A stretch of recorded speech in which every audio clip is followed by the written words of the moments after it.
AB48 news Gujarat. હવે નજર કરીએ આજના મુખ્ય સમાચાર પર। વાત કરીએ કીન નદીના કહેરની। કીન નદીમાં આવેલા પૂરના પાણી ઉતરી ગયા છે, પણ આજે ચોથા દિવસે કીન નદીએ વેરેલા વિનાશના દ્રશ્ય ચોંકાવનારા છે।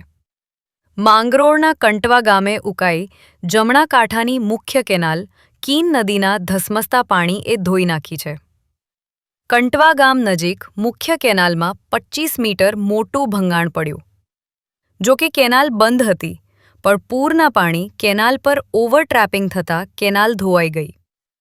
કેનાલનું મોટા પાયે ધોવાણ થતાં સિંચાઈ વિભાગની ટીમ દોડતી થઈ હતી।